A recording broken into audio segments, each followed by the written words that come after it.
There is a river system in the northern Congo that experienced aid workers will not travel past a certain point. Not because of the weather, not because of the logistics, not because the boats are not good enough or the fuel is too expensive. They will not go past that point because of what happens to people who do. And the remarkable thing is that this is not a secret. The Red Cross knows about it. Médecins Sans Frontières knows about it.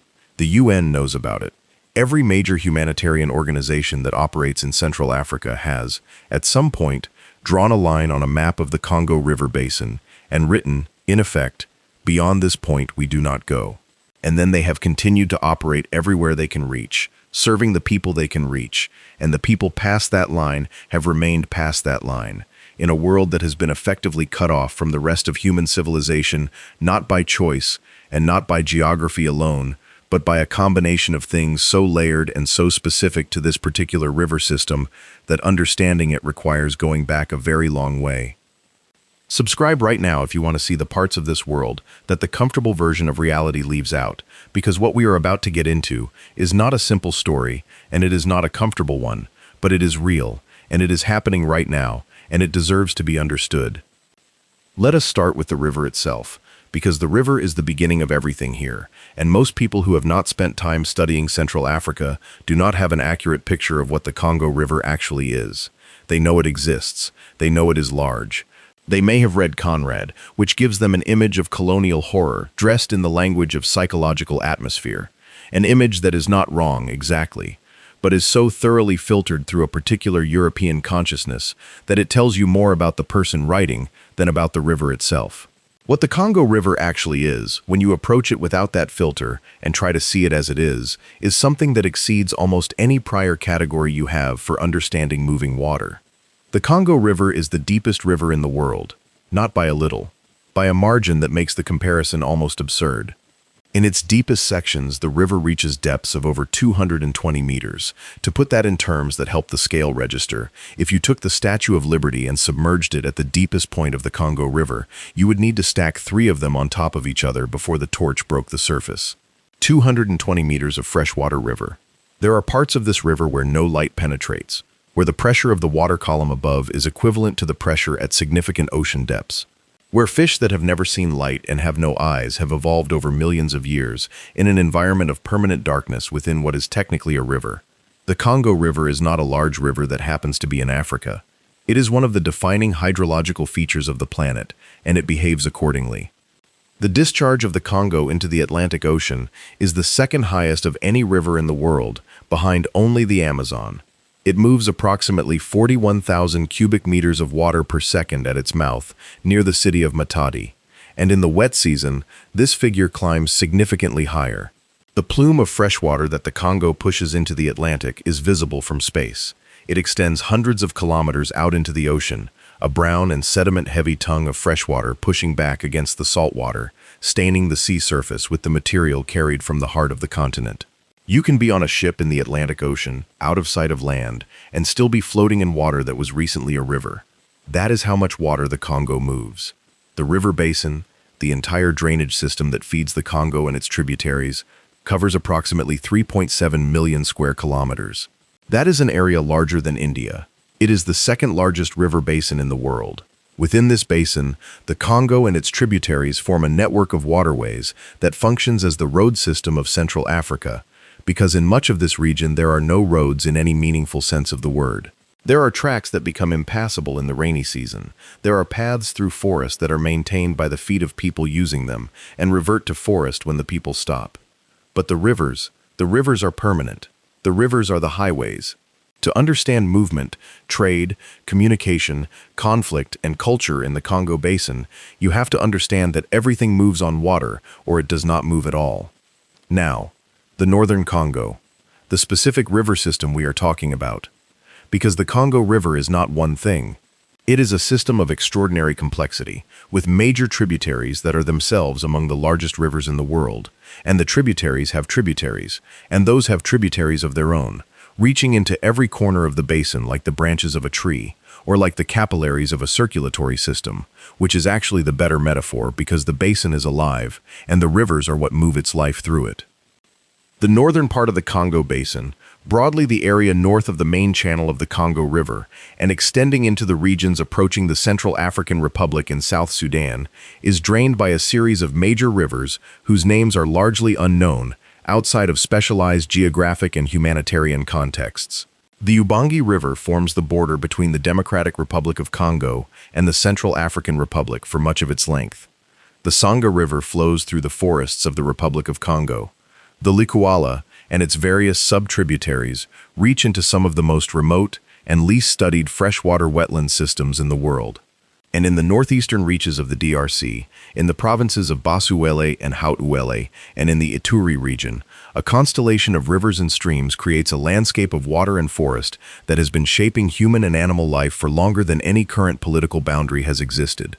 It is in this northeastern and north-central region that the line gets drawn.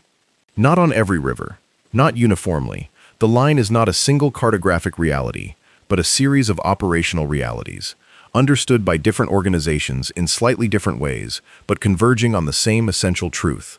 There are places in the river system of northern Congo where the ability of any outside institution to operate, to help, to protect, to document, effectively ends. And beyond those places, the forest closes in and the river continues, and life of various extraordinary and terrible kinds goes on without any external witness. To understand why the line exists, you have to understand the convergence of factors that created it. And this convergence did not happen overnight. It is the product of history stretching back over a century, and of geography that was always going to make this a place where the conventional structures of governance and humanitarian operation would struggle to reach. Start with the colonial history, because it is impossible to understand the contemporary DRC without it, and the conventional account of Belgian colonialism in the Congo, while accurate in its broad outlines, does not adequately communicate what was actually done here, and what that doing set in motion. The Congo Free State, which is what this territory was called between 1885 and 1908, was not a colony in the conventional sense. It was the personal property of Leopold II, King of Belgium, who never once visited it. It was owned by him, the way a factory is owned by its shareholders, as an asset to be extracted, and what it extracted, primarily, was rubber and ivory. And the extraction was carried out through a system of terror that had no real parallel in the colonial world, even by the brutal standards of that era. The force publique, the armed force Leopold used to enforce rubber quotas, was instructed to cut off the hands of Congolese people who failed to meet their production targets.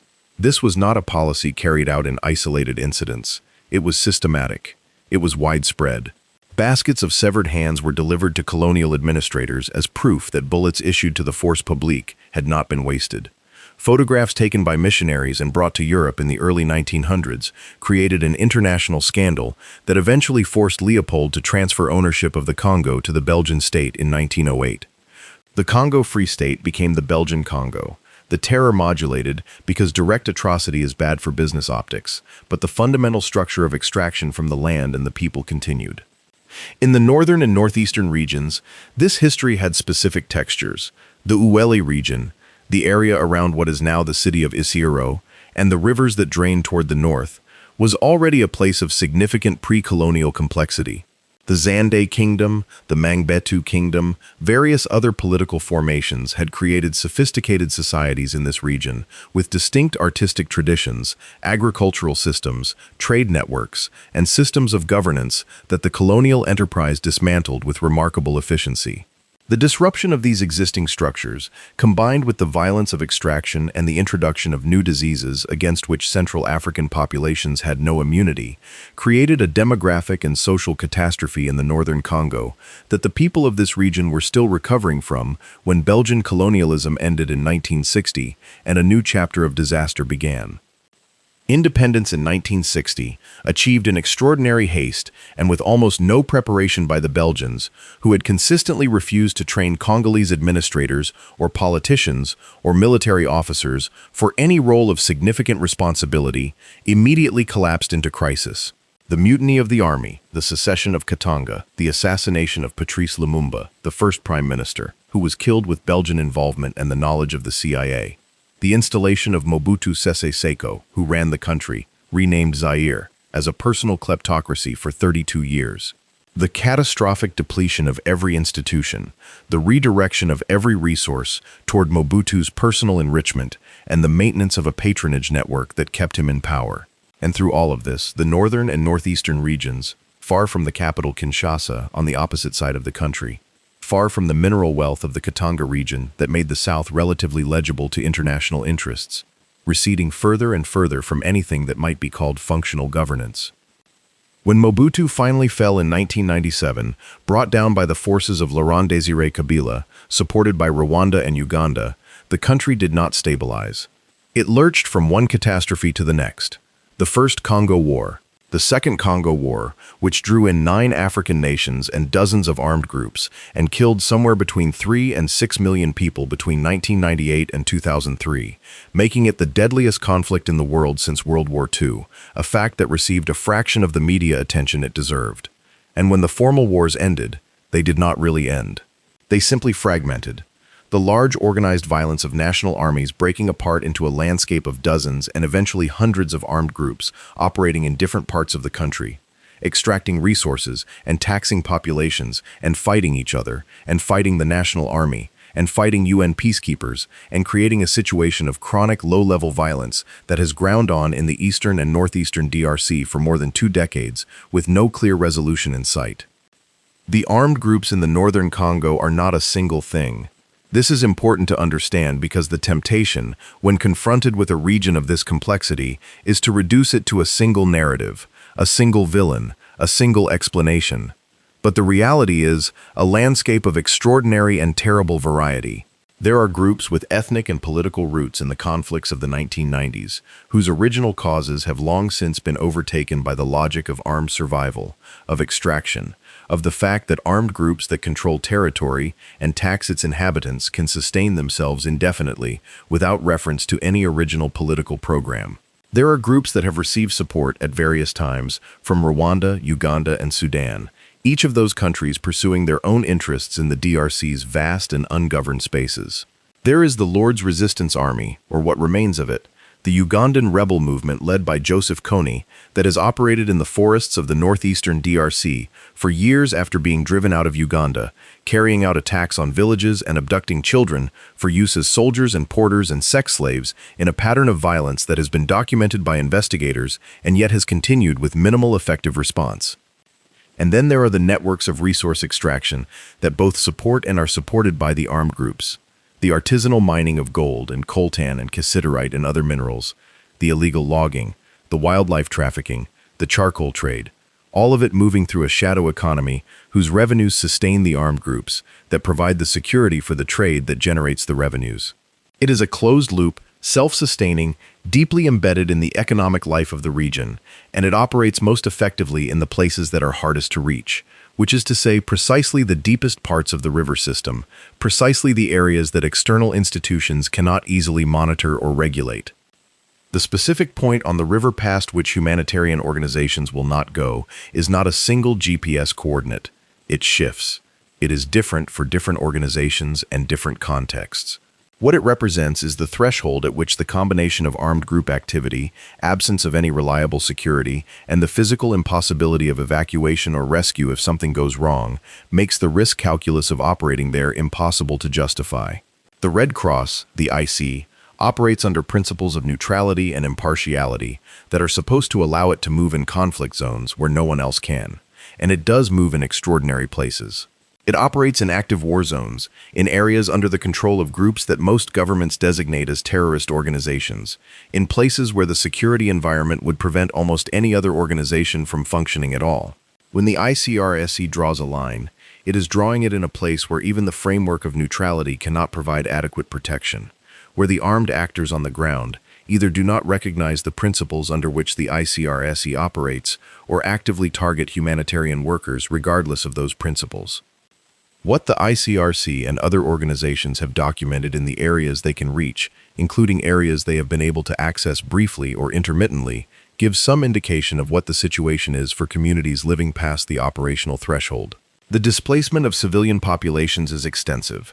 Entire villages have been emptied, their inhabitants fleeing into the forest and living in temporary shelters or hiding in areas where they believe armed groups are less likely to find them. The killing of civilians, including the targeted killing of community leaders, traditional chiefs, and anyone perceived as collaborating with government forces or outside organizations, is documented in communities close to the operational threshold and assumed to be ongoing further in. Sexual violence on a scale and of a systematic character that investigators have described as a weapon of war, used to terrorize populations and destroy social cohesion, is a consistent feature of the landscape of violence in the northeastern DRC. Children have been abducted in significant numbers. The LRA's practice of child abduction is the most documented instance of this, but not the only one. Various armed groups in the northeastern DRC have used children as fighters, as porters, as servants, as a renewable resource recruited from the populations they terrorize. The communities living in these areas are, in a very real sense, being consumed by the armed groups operating among them. Their social structures dismantled, their economic lives disrupted, their young people taken, their physical safety permanently at risk. And all of this is happening in a landscape of extraordinary natural wealth. This is a fact that deserves to sit next to the human devastation for a moment, because the relationship between the two is not coincidental. The northeastern DRC, the Ituri and Haut-Uele, and the forest regions of the northern river system is one of the most biodiverse places on Earth. The forests here are part of the Congo Basin rainforest, the second largest tropical rainforest in the world after the Amazon, covering approximately 3.3 million square kilometers.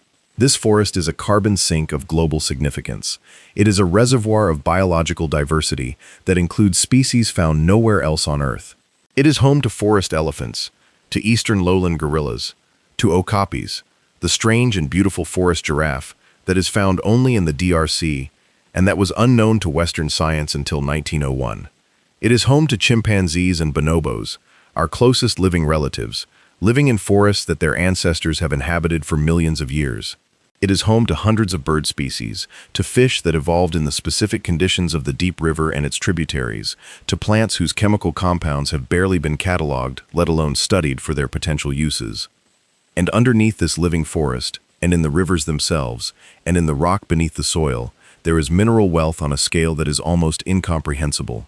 The DRC contains the world's largest known reserves of cobalt, a mineral that is essential for the rechargeable batteries that power electric vehicles and mobile phones and laptops, the technological infrastructure of the modern world.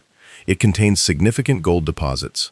Coltan, short for columbite tantalite, from which tantalum is extracted for use in electronic capacitors, is present in the eastern DRC in concentrations that have made it a focus of mining by dozens of armed groups.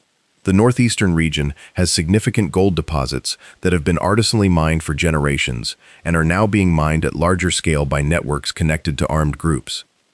So here is the geography of the situation in its starkest form, one of the most resource-rich regions on Earth, a region whose mineral wealth is embedded in the supply chains of the technology that every reader of this has in their pocket, is being administered by armed groups who are extracting that wealth under conditions of extreme violence against the civilian population, in a river system so remote and so difficult to access that the international humanitarian organizations, whose job it is to protect civilians, cannot go past a certain point. The minerals leave, the people cannot. The profits reach the global economy. The accountability does not. Let us go deeper into the river, because the geography of this place is itself part of the story, and deserves more attention than it usually gets.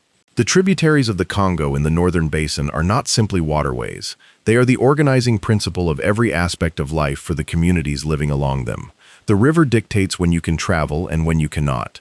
It dictates what you can eat. It dictates where settlement is possible and where it is not. It provides the protein, in the form of fish, that is the primary source of animal protein for riverine communities throughout the basin.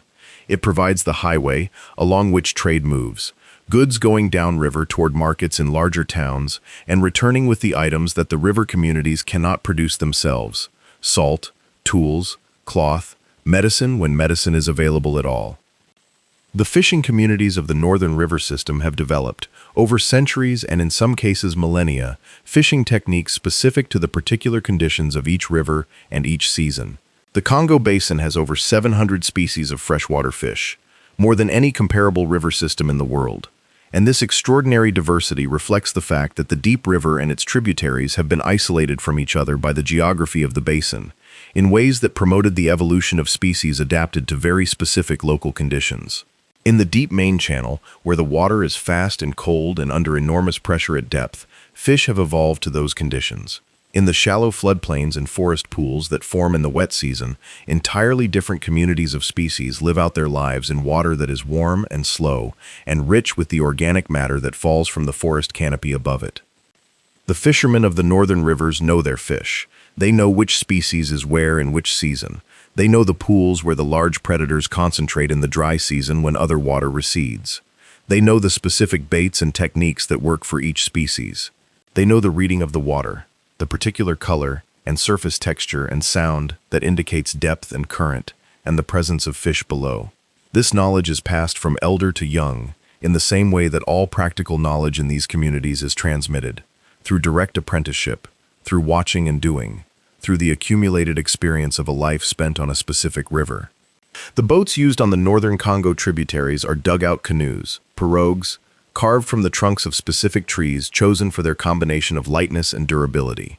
The carving of a pirogue is itself a specialist skill, requiring knowledge of which trees are suitable, how to read the straightness of a log, how to balance the hollowing of the hull so the finished boat does not twist or roll. A well-made pirogue, properly maintained, will last a decade. A poorly made one will fail in the river, which in the deep and fast sections of the Congo system is not an inconvenience. It is a death sentence, because the currents in the deep gorge sections of the main river and some of its major tributaries are powerful enough to flip a laden boat and carry a person under the surface before anyone on shore can respond. The communities living along the northern tributaries are not homogeneous. This region of the DRC is one of extraordinary ethnic and linguistic complexity, a complexity that reflects the long history of movement and interaction of different peoples through the forest and river landscape over thousands of years. The Mongo people, one of the largest ethnic groupings in the DRC, have communities throughout the Central Basin. The Mangbetu and the Zande, historically sophisticated kingdoms in the northeast, maintain cultural identities despite the disruptions of colonialism and conflict. The Mbuti and other forest-dwelling peoples, often called pygmies in the older literature and in various local languages, but preferring their own group names, have lived in the Ituri forest and surrounding areas for tens of thousands of years, maintaining a relationship with the forest that is among the most intimate and sustained human-environment relationships known. The river communities themselves, often called riverines or people of the water in various categorization systems, have cultural identities organized primarily around the river rather than around ethnic or political groupings, sharing fishing territories and trading relationships in patterns that predate any national boundary. The Ituri forest, which the northern river system drains, is one of the places on Earth where the deepest continuity of human presence is most legible. The Mbuti have lived here, the evidence suggests, for at least 40,000 years. They are among the earliest known inhabitants of Central Africa, and their relationship with the forest is not the relationship of people who arrived and adapted. It is the relationship of people who evolved alongside this specific forest, whose physical characteristics, including an average height that represents an adaptation to the energy efficiency demands of life in a dense tropical forest, whose knowledge of the forest plants and animals, whose social organization and ceremonial life are all products of tens of thousands of years of being exactly here, in exactly this forest, in the relationship with exactly these plants and animals that continues today. The Mbuti know the forest the way the fishing communities know their rivers. They know which trees are flowering and what that means for the location of forest honey. They know the movements of forest elephants through the patterns of broken vegetation and dung and ground disturbance. They know the calls of hundreds of bird species and what each call indicates about conditions in the forest around them. They know which plants treat which ailments, a pharmacological knowledge that has been accumulated empirically over generations and that represents one of the most significant repositories of ethnobotanical knowledge on Earth. Most of this knowledge has never been formally documented.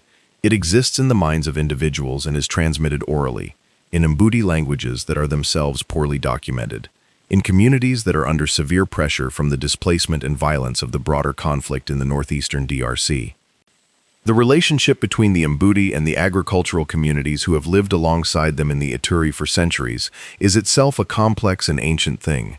There are traditional exchange relationships in which the Mbuti provide forest products, honey, meat, medicines, in exchange for agricultural goods, iron tools, cloth, from their agricultural neighbors. These relationships are not simple or always equal. They often involve systems of dependency and obligation that can shade into exploitation. But they are also genuinely old and genuinely adapted to the specific ecology of the region, in which the forest and the agricultural land at its edges represent different resource niches that different communities specialize in exploiting, to the mutual benefit of both. These relationships have been disrupted, sometimes catastrophically, by the conflict of recent decades, as displacement has separated communities from their traditional territories and as armed groups have inserted themselves into the economic relationships of the region. The specific threat that crosses the operational threshold for humanitarian organizations in the Northern River System takes different forms in different subregions, but certain patterns recur. Armed groups using the Deep River as both a supply route and an escape route, moving weapons and minerals and people in pirogues that move quickly and silently and are effectively impossible to intercept in a river system of this size without a dedicated and resourced patrol operation that no organization in the DRC has had the capacity to maintain. Villages being used as resource bases by armed groups, their food stocks taken, their labor conscripted, their young people recruited or abducted, in a cycle that repeats every time a group returns to an area it has previously stripped. The deliberate targeting of healthcare workers, teachers, and community leaders who represent the social infrastructure that might eventually allow a community to resist or recover as a method of maintaining control over a traumatized and atomized population. The healthcare situation in the communities of the Northern River System that are accessible to humanitarian organizations is itself an indication of what the situation is likely to be for communities further in. The DRC as a whole has some of the worst health indicators in the world. Under 5 mortality rates that reflect an almost complete absence of functional health infrastructure in much of the country. Maternal mortality rates that place the DRC among the most dangerous places in the world to give birth. Rates of malaria, tuberculosis, cholera, and increasingly Ebola that reflect not only the disease environment of the Congo Basin, but the near-total failure of public health systems to function outside of the major urban centers. Ebola is worth discussing specifically in the context of the Northern River System because the outbreaks of Ebola in the northeastern DRC, particularly the devastating 2018-2020 outbreak in North Kivu and Ituri provinces, which became the second largest Ebola outbreak in history, illustrated with extraordinary clarity what it means to try to run a public health response in a conflict zone where healthcare workers are targets. During that outbreak, the health centers and vaccination teams responding to Ebola were attacked repeatedly. Healthcare workers were killed. Patients fled treatment centers out of fear, returning to their communities and spreading the disease further. The combination of the disease itself, the violence that prevented the response, and the distrust of outside institutions among communities that had every reason to distrust them created conditions under which the outbreak spread over more than 18 months and killed over 2,000 people before it was finally declared over in June 2020. And this was in areas that were at least partially accessible. The areas past the operational threshold had no outbreak response at all. Now, step back for a moment, because this story has a shape, and the shape matters. What we are describing is not an accident of history or a failure of individual decisions. It is the product of a system. A system in which the natural wealth of the Congo Basin has been extracted for over a century by outside interests, first by the Belgian colonial state, and then by a succession of kleptocratic governments and foreign-supported armed groups, without any meaningful reinvestment in the infrastructure or institutions that would allow the people of the region to govern and sustain themselves. The roads were not built because roads would have allowed Congolese people to trade independently and would have complicated the controlled extraction of resources. The political institutions were not developed because functional Congolese institutions would have been harder to manipulate. The educational system was deliberately kept minimal in the colonial period because an educated Congolese population would have demanded its rights more effectively. The result of a century of this is a country with the natural endowment to be one of the wealthiest on earth, consistently ranked among the poorest. A country with enough hydroelectric potential at a single site, Inga Falls on the lower Congo, to power the entire African continent, and a national grid that serves a small fraction of its own population. A country with agricultural land capable of feeding itself and a significant portion of the continent, and chronic food insecurity in the majority of its territory. A country whose minerals are in the battery of your phone and whose children are dying of preventable diseases at rates that should constitute a global emergency. The river system of the northern Congo is the deep interior of this contradiction. It is the place where the logic of extraction and abandonment has been most completely realized, where the absence of governance and the presence of violence have been most thoroughly entrenched, where the distance from the capitals of decision-making, both Kinshasa and the capitals of the wealthy world that benefit from Congolese minerals, is most complete.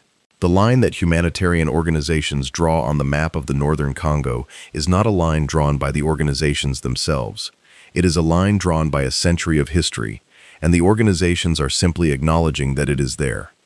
Let us talk about what happens to the people on the other side of the line.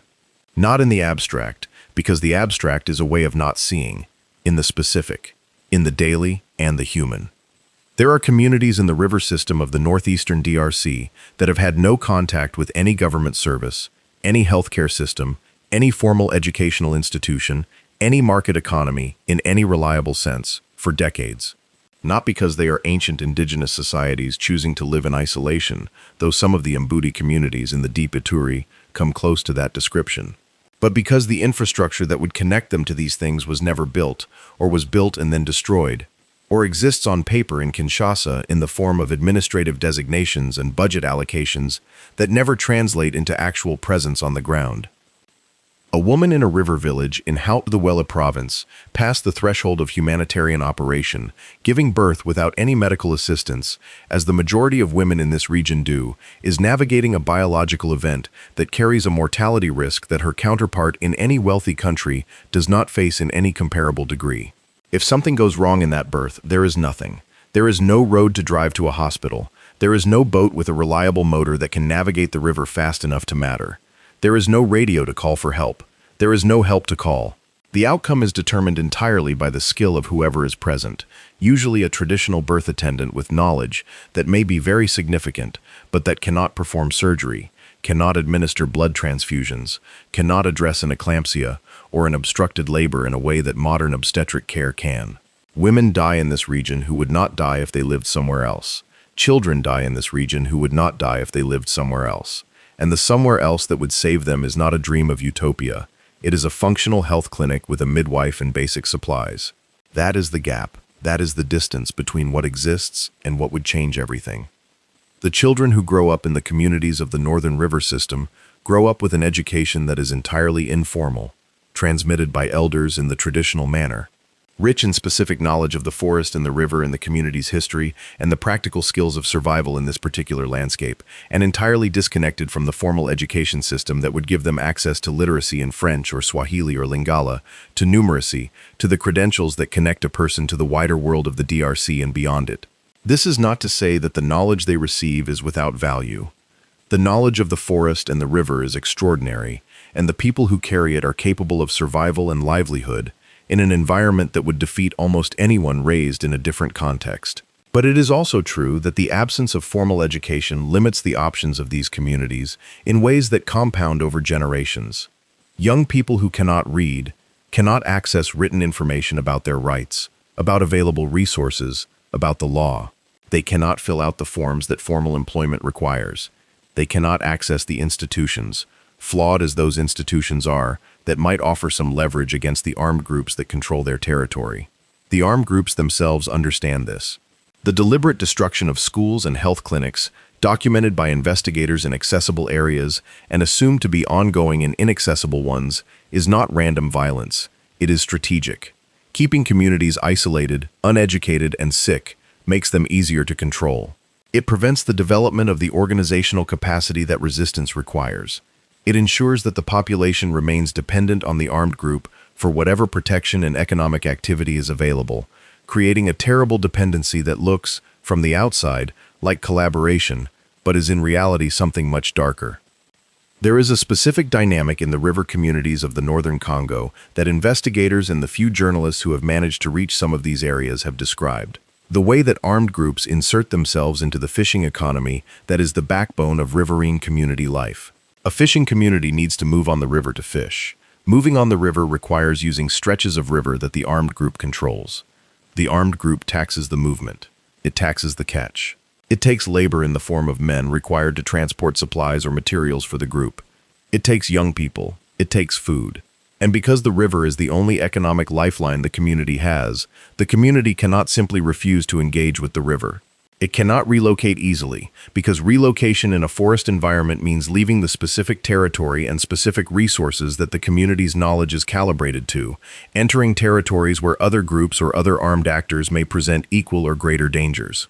So it stays. It pays the tax. It provides the labor. It loses its young people. It tries to maintain enough of its social fabric to survive to the next season. The okapi is the forest giraffe I mentioned earlier, found only in the DRC, and it has become, unexpectedly, one of the windows through which outsiders have tried to understand the situation in the Ituri forest. The Okapi Wildlife Reserve, established in 1992 and designated a UNESCO World Heritage Site, covers approximately 13,700 square kilometers of the Ituri Forest in Ituri Province, in the northeastern DRC. It is one of the most significant protected areas for biodiversity in Africa, containing perhaps a significant fraction of the world's remaining okapi population, as well as forest elephants, chimpanzees, and hundreds of other species.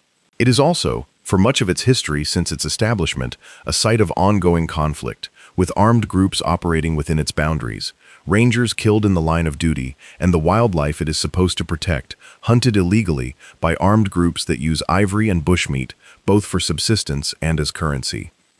The rangers of the Okapi Wildlife Reserve have been killed with a regularity that should horrify anyone who follows the conservation world.